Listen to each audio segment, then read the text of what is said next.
బండ్ల గణేష్ గారు బన్నీవాస్ గారిని ఉద్దేశించి కొన్ని కీలకమైన వ్యాఖ్యలు చేశారు. సో ప్రజెంట్ సోషల్ మీడియాలో దీని గురించే మాట్లాడుతున్నారు. అది కూడా అది పీకుతా ఇది అంటే ఈ రకంగా ఒక ట్వీట్ పెట్టారు.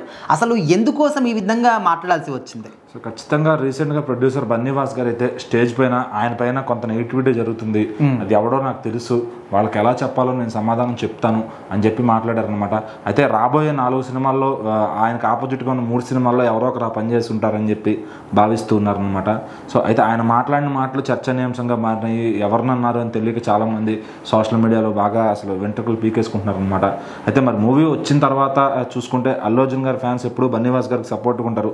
మరి మిత్రమండలి సినిమా వచ్చిన తర్వాత మొదటి షో నుంచే వాళ్ళు ఆ ఫ్యాన్స్ అంతా కూడా రివర్స్ అయిపోయి సినిమాకి మొత్తం నెగిటివ్ రివ్యూ ఇచ్చారు. సో ఆ రివ్యూల తర్వాత బండ్ల గణేష్ గారు అయితే ఒక ట్వీట్ వేశారనమాట.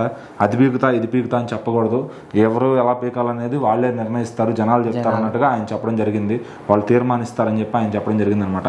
సో మరి ఏంటంటే ఇక్కడ కౌంటర్ ఆయనకే వేశాడా ఈయన? అసలు వీళ్ళిద్దరి మధ్య ఏం జరుగుతుంది? ఇప్పుడు ఈయన మీద నెగిటివ్ క్యాంపెయిన్ చేయించింది ఆయనైనా? అసలు చేయాల్సిన అవసరం ఆయనకే ఉంది. మరి ఆయన ఆ టైమింగ్లో ఆ సెటర్ ఎందుకు వేసాడు? ఎవరికి? ఇదంతా కూడా చాలా గజిబిజిగా ఉందన్నమాట. సో చాలామంది వాళ్ళ పనులు కూడా వదిలేసి మరి ఈ టాపిక్ల పైన, ఆయన అన్న మాటలపైన, ఈయనన్న మాటలపైన చాలామంది చాలా రకాలుగా మాట్లాడుకుంటున్నారు అనమాట. మరి దాని గురించి ఎప్పుడైనా బండ్ల గణేష్ గారు ఏదైనా సందర్భంలో ఏమైనా చెప్తారా? ఎందుకంటే ఆయన ట్విట్టర్ ఓపెన్ చేస్తే రోజు కాకపోయినా వారంలో ఏదో ఒక కాంట్రవర్సీ ఒక మాట ఉంటుంది అనమాట ఖచ్చితంగా. సో ఇలా కొంతమంది ఆటోమేటిక్గా మాట్లాడే మాటలు కాంట్రవర్సీ అవుతూ ఉంటాయి. అటు డైరెక్టర్ రామ్ గోపాల్ వర్మ గారు కానీ ఏదో ఒకటి వాళ్ళు నార్మల్గా మాట్లాడినా సెటైర్ లాగే భావిస్తూ ఉంటారు అనమాట.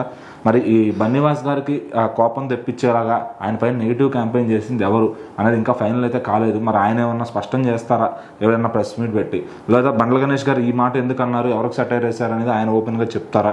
సో ఇదంతా ఎప్పటికీ తేవని విషయం అనమాట. వాళ్ళు చెప్పకపోతే ఆటోమేటిక్గా జనాలు అనుకునేదే 100 అనుకుంటారు, వాళ్ళకేం నష్టం రాదు. వాళ్ళ సినిమాలతో వాళ్ళు బిజీగాను, వాళ్ళ లైఫ్తో వాళ్ళు బిజీగా ఉంటారు అనమాట. సో మళ్ళీ బండ్ల గణేష్ గారు ట్వీట్లు కూడా చాలా అటు పవన్ కళ్యాణ్ గారు ఫ్యాన్స్ ఎప్పుడు సపోర్ట్ చేస్తూ ఉంటారు. వాళ్ళకు కూడా ఇది అంతుపట్టిన విషయం అనమాట, ఎందుకు జరిగింది, ఎందుకు వేశారని.